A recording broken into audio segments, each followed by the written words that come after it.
Hello and welcome back to the Start the Glamping Business podcast. Today we have Andrew Murphy and Dionis Rodriguez. They are the co-founders of a brand new glamping resort, Sojourner Glamping. It's going to be 144 units in Virginia.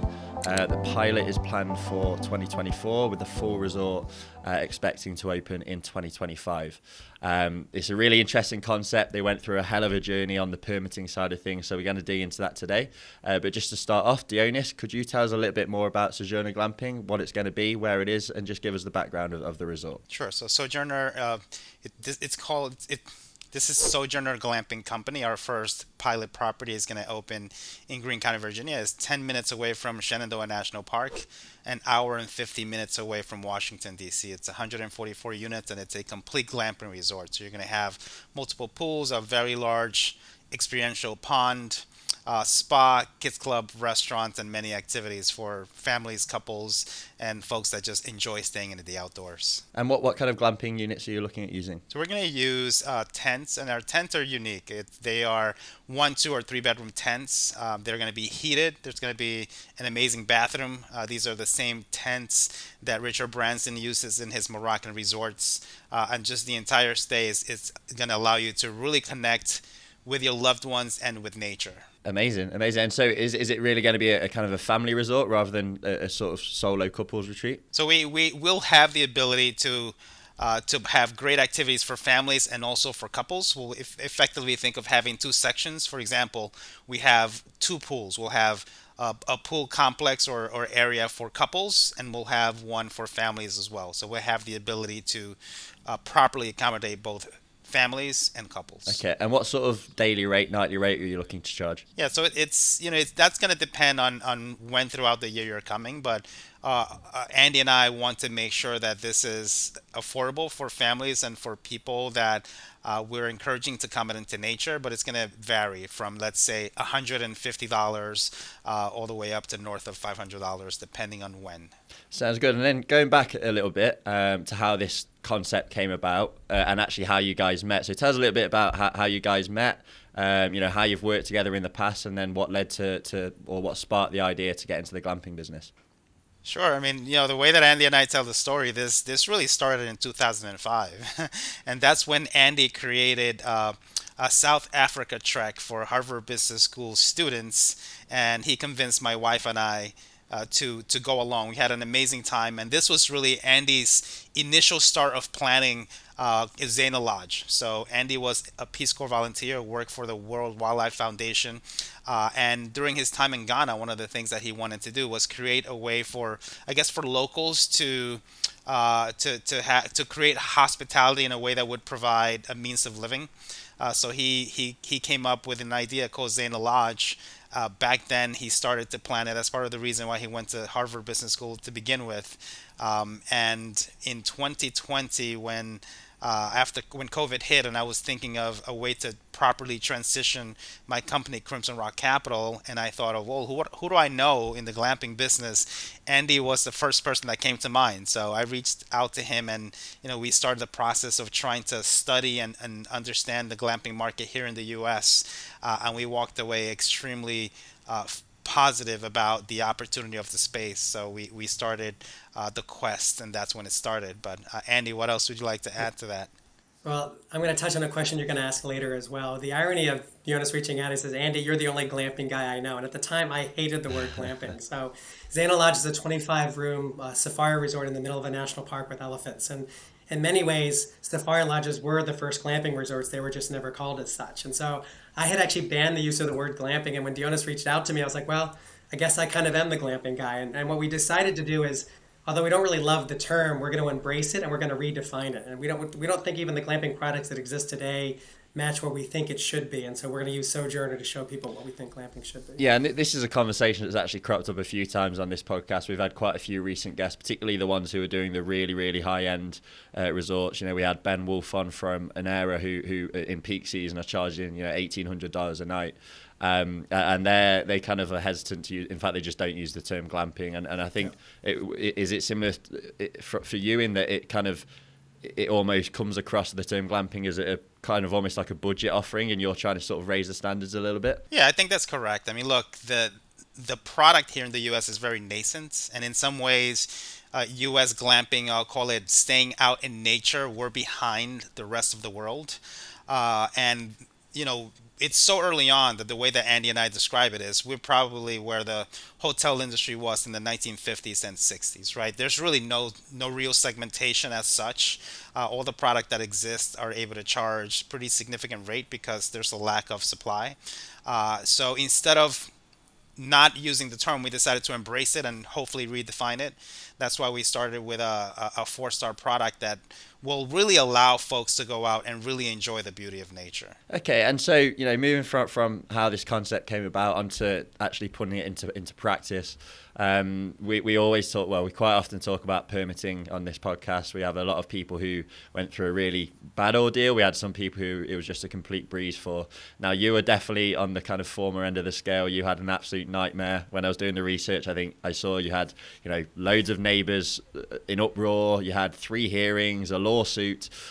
So I'd love for you to just sort of run us through the whole story, what happened, and just detail the kind of opposition that you came up against. But ultimately, you won. You've been approved, and things are in motion. So tell us a little bit about that story. I'll jump on this one and then let Dionis fill in some of the holes. I mean, the best thing to tell the story is, up until the point that the opposition came, I had always seen myself as a community person. I spent 20 years doing community engagement in Ghana.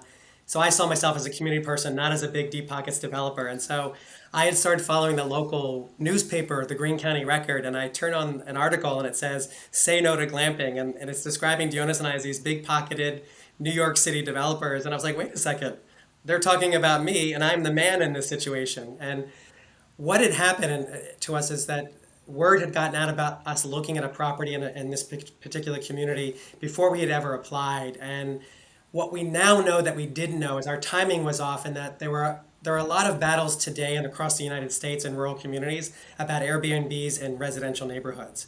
And so there had been just a big fight in that neighborhood about that issue, and then we popped up. And I sometimes describe it as, imagine that George Washington has defeated the British in the Revolutionary War, and he hasn't disbanded the army, and then a new person popped up, and that was us. And one of the things you had asked us about is mistakes. So one of the things, we were buying a property that had been a former housing development.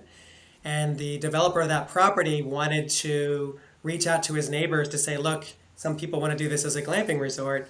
And he shared a hypothetical map that we had that showed what's the total possible units you could fit. Something we were never going to use. And the mistake we made was that he shared that map, and it lit a prairie fire in the community in April of 2021.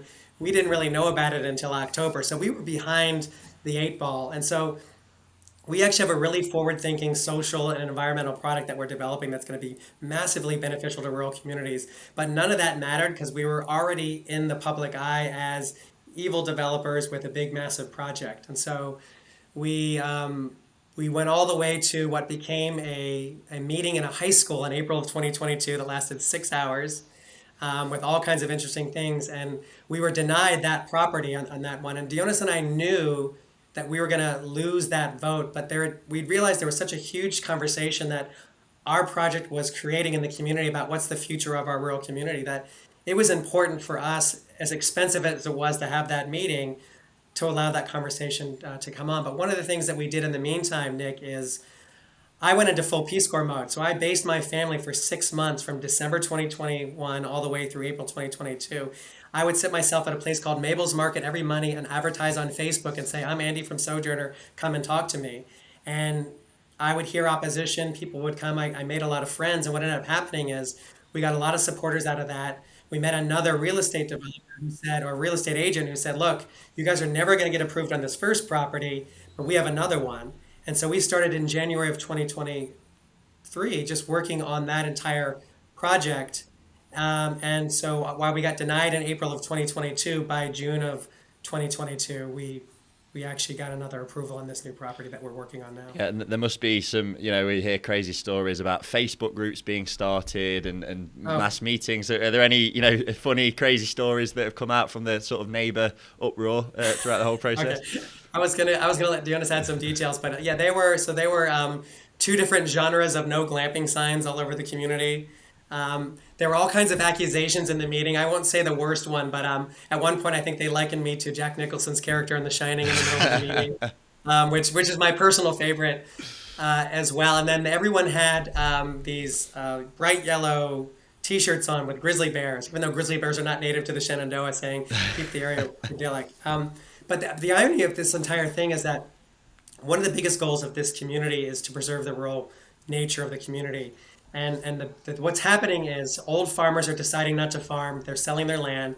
The easiest thing to do is turn it into a housing development because you don't need approvals for that. And we put out in our slide that helped us get approved to say, look, here's how many dozens of eggs. I think it's like 850 dozens of eggs I'm going to buy a month, 2,000 pounds of beef, like 1,500 pounds of chicken. If you want to keep rural farmers in business, you need real buyers who are going to buy that produce, and that's what we're going to do. And that's one of the things that helped turn the tide for us. Dionis, do you want to add some stories there? Yeah, look, what I'll add is that we expected that zoning was going to be difficult, right? I mean, I've been in the real estate industry for a very long time and have invested in many different parts of the US and the world. But I think this goes back to your question, right? Like just the misunderstanding on the word glamping. What does it mean to different people, right? And if you live in a community and a peaceful, beautiful community full of nature, one of the last thing you probably want is just chaos, right? And there are a lot of campgrounds out there that that are a bit chaotic, at least to the locals. So when you say glamping, that's what people think about, right? They think about home values going down or things like that. Not that I'm saying those are fair things to think about, but that's what people expect. So we knew that was going to be a challenge from the beginning. So that's also part of one of the many reasons that we decided to make Sojourner, at least in the beginning, to be a 4-star product. Because what we want to do is add value to communities, right? We want to increase real estate prices. We want to have the ability to invite people and to go out and be part of these communities, to spend their dollars, to have a great time, as Andy mentioned, to support local farmers and create employment and things like that. So, we weren't really surprised about what happened. But we are very grateful that we have the opportunity to go and bestow a lot of the the reasons why we're creating Sojourner to a community, despite the fact that some folks are not happy now, but we think that eventually the community will understand what we're trying to do. Hi everyone, Nick from Glampitect North America here, and I've just got a very quick message to announce some extremely exciting news. Since launching in July 2022, Glampitect North America has made a name for itself in the North American glamping industry. We've consulted on over 40 glamping projects, accumulated over 47,000 podcast downloads and plays, and we're now ready to take the next step. And with that, we're absolutely delighted to announce that we're beginning the process of developing our own glamping projects. We want you to be involved. There are more details to come, but for now, we're taking expressions of interest from prospective investors. We're so excited to get this going. It's been a long time coming, and we can't wait to get you involved. So all you have to do is fill out the form in the description of this episode, and we'll be in touch with more information very soon. We can't wait to hear from you, and we'll speak to you soon. Bye-bye. Yeah, and you both come across as kind of experienced, sort of determined guys, and I'm sure, you would have made it work one way or another, even if this particular sort of location didn't work. But was there any point where you were like, okay, this is getting really difficult now, and almost kind of considering just giving up altogether? I think for me, the point was when I realized that the people voting to determine whether they were going to give us zoning approvals were perhaps not all considering the benefits that we were trying to create in the community, right? When it just seemed like it was political, right, and not about what's in the best interest of the people, right? I think after that first time that we lost, I was pretty upset. And Andy remembers, I was like, look, if we're going to come and add all this value and they don't want it, then maybe we shouldn't do it. But, Andy walked me off a ledge, and we continued, and eventually it worked out. But yeah, sure, we're trying to do the best that we can, and a big part of why we're doing this is to add value to society, not only to just create a place for people to stay. I think to add some color to that, Nick, I mean, I think what helped me was that I had been through the ringer in creating my lodge in Ghana. So there were multiple times in that project that I was going to walk away and didn't, and then was happy with the results. And I think that helped me stay in the game here. But just to give color to what Dionis said, so we lose this vote after midnight, and then we have a meeting with this real estate agent and the tourism developer in the community at 7 a.m. the next day. And Dionis was done. He was just out of the game. And we agreed. They said, look, give us 2 weeks. Let's see if we can make some project progress. We think we can get the votes on this particular project. And we kind of just said, okay, we're not gonna spend any money. We're not gonna do anything. And they came back and we went in with a lot leaner approach. But what helped us is we addressed all the issues that were raised against the first property and the second property. And so that helped. And I think, I think we'll stay, I mean, there's going to be more bumps in the future than we've even experienced today. So, I think the good thing is we have a good partnership and we'll each pull each other off the ledge in the times that we need to do so. Yeah, and you've given a couple of insights as to maybe how the tide was turned and you went from complete opposition, losing the first vote, to sort of making progress. Was there one thing in particular that you would put your eventual success down to? I think that from a rural focus for people in a general level, I think putting in the time to make the relationships. And so what I didn't do then that we would do in any future thing is make sure you know what the local political situation is very well. And you need to meet someone who knows the community well before you ever start anything and get some guidance. And we've used that in other areas and it's been tremendously helpful. I think we got a lot of credit for just putting in the work.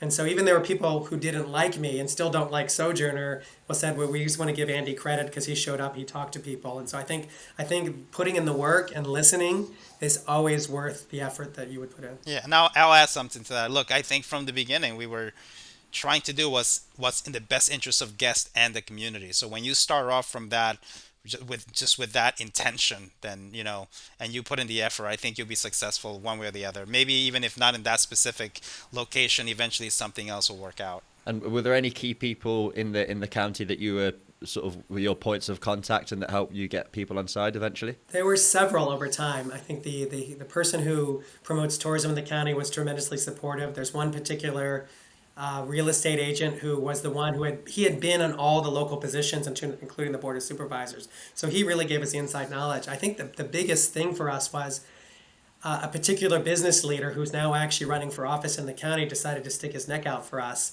And it was his support in a time where he didn't have to, there was no benefit to him taking the risk. And what you find is as you start to add those people in, it starts to grow.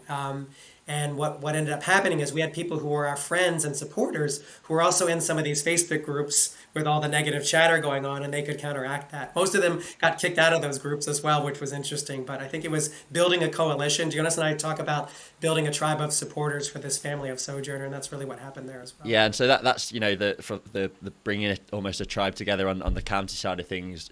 In terms of your team, was it you two leading the efforts, or did you have architects, attorneys? Like, what was the team on your end? Well, it was interesting. We actually had a bigger team when we lost, and that's what made it so expensive.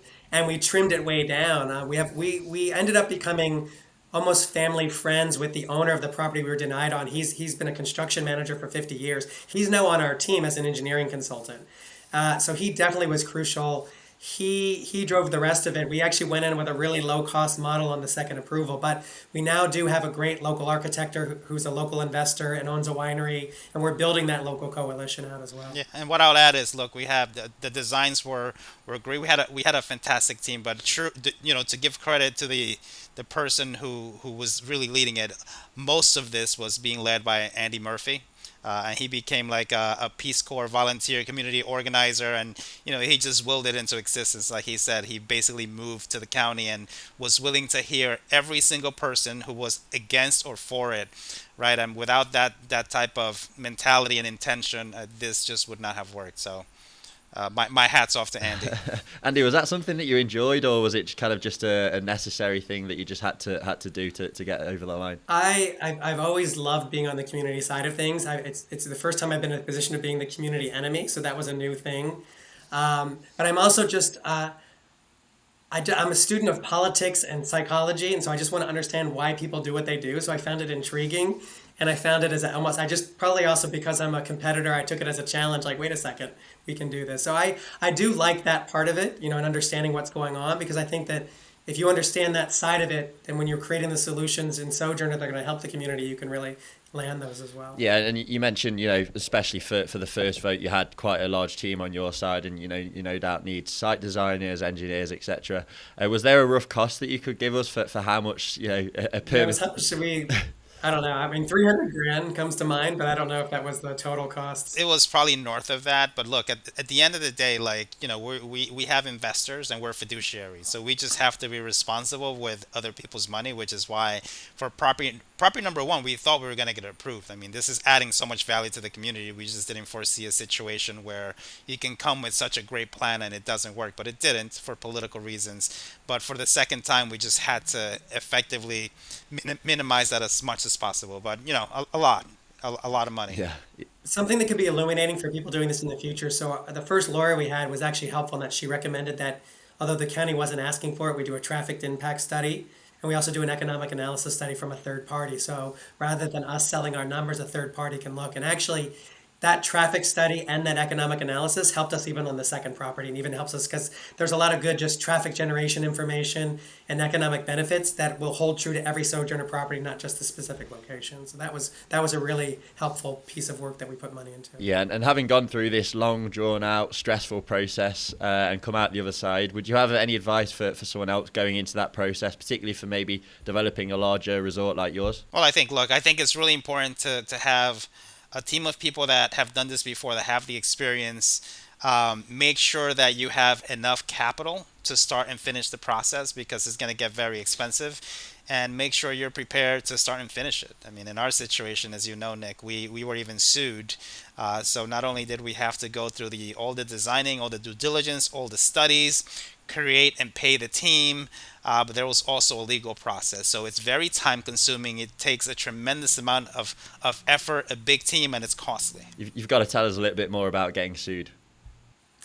Sure. So, well, what happens is at the end of what the way it at least works in rural Virginia is you have a 30-day window after a board of supervisors makes a decision to file a lawsuit. So one of our major antagonists from the beginning joined a coalition of four other property owners to basically sue the county for the decision they made, but they had to name us and the landowner as in the lawsuit. And we were decided to bring on our own lawyer because we weren't sure that the county would represent us the way we wanted to.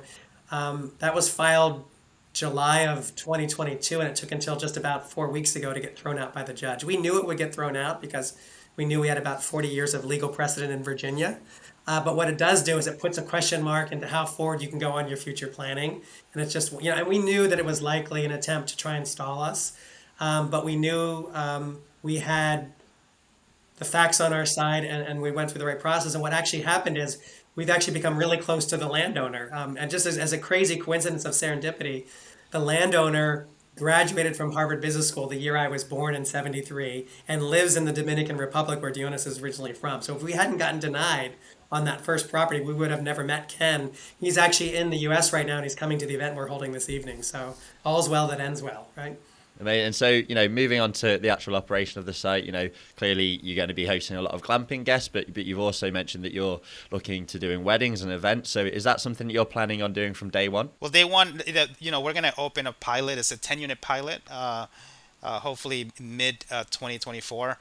So the idea with opening a pilot is just to walk in all consumers, lenders, investors, and really introduce, I'll say, the U.S. to this type of glamping option, which is a little more upscale, right? Just to make sure, and then take everyone's comments and feedback and make sure that before we scale it to the full resort, we know what consumers want.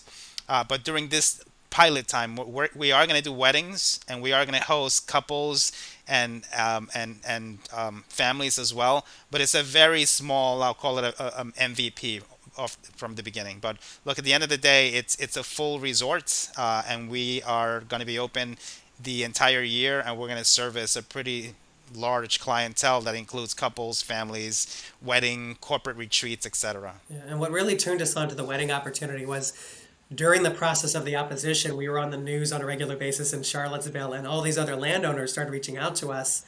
Wineries, a boys' boarding school, a wedding event venue saying we need accommodation for our guests. And what we stumbled into, Nick, was that there are just no properties within that area of Central Virginia that can host a 150-person wedding and house all the guests. So when we open in Green, we'll be the first in that area to do so.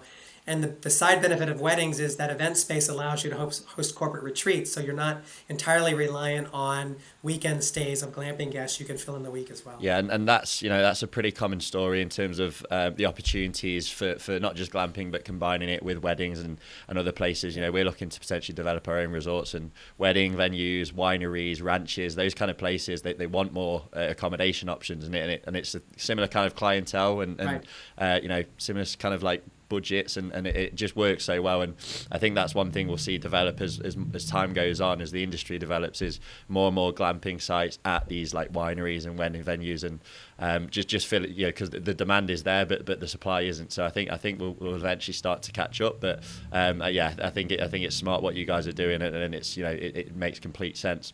So, you've got the plans. You're going to do like a pilot program 2024, and then hopefully fully opening in 2025. But that's just the start, right? You've got bigger plans for the company as a whole. The industry is only going one way, so I'm sure it's going to be very successful. So, tell us a little bit more about your future plans for the company. Sure. So look, when Andy and I decided to do this, one of the first key things, once we realized how promising the opportunity was and how nascent the industry was, is that we wanted to scale. We didn't only want to do one property. So we are working on multiple properties right now, but the first one is going to be Greene County, Virginia. And our goal is to grow and have multiple properties outside of Washington, D.C., to move and to grow on the East Coast, to then go national, international.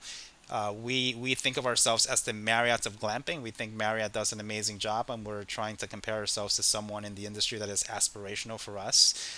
So our goal is really to scale and to eventually franchise, if we don't exit and sell to a private equity company or to Marriott, Hilton, Hyatt, or a group like that. But our goal is really to scale and create a product for the everyday consumer that the everyday consumer loves. And the way that's going to manifest is we're gonna have a cluster of properties in the DC area. We're not sure what that final number looks like, and then we're going to grow up and down the Appalachian Trail, heading up north and south. So you can think of the Poconos, the Catskills, heading down to the Smokies. So we think there's just a lot of runway just based on population factors on the east coast of the U.S. But eventually we want to be national. We'd love to be international. We've had friends from business school trying to get us to Trinidad and other places, but we're trying to stay focused. And is that expansion process, is that going to, are you just all focuses on the 2025 launch for this particular location first, or are you getting the wheels in motion for that expansion already? Yeah, we have the wheels in motion for the expansion, but we want to make sure that we can test out the product with the pilot and do that first property. But sure, the wheels are in motion. We have properties we're looking at outside of DC in addition to Greene, and also in New York, and as Andy mentioned, there's interest from other folks that are trying to get us to be involved in other properties. At the right time, we'll pay attention to that, but we are super focused on ensuring that we get it right the first time. Amazing. It's like we had Zach Boozer Cruz on recently, who's kind of a podcaster, interviews a lot of Airbnbs, unique outdoor stays, and he said, basically he speaks to a lot of people with these massive ambitions, but the first thing to do is obsess over that initial model and get it right. And it sounds like you guys are doing exactly that with that pilot program next year. So I'm sure we'll be hearing a lot more from you, not just in the next couple of years, but in the next 10, 15, 20 years. So if anyone wants to sort of get in touch, whether it's to express interest in staying with you or potentially helping you with the company grow, how do they go about doing that? Yeah, if you go to sojournerglamping.com, you'll find us. There's a way to connect with Andy and myself via our website. Amazing. Well, thank you guys. As I say, I'm sure we'll be hearing a lot more about you, and I'm sure we'll be interviewing you again, once the first site is up and running and once you've got several more in motion. So I think it's going to be great to follow your story. But for now, thank you for coming on the podcast. And Nick, I think what we'll do is we're going to invite you over to record a podcast from Sojourner when it's open. How about that? Hey, I will do anything for a free holiday. So yeah. All right. So you're on. Consider it granted. Dionis can't take it back. So. Great being on your show, Nick. Thank you so much for the opportunity.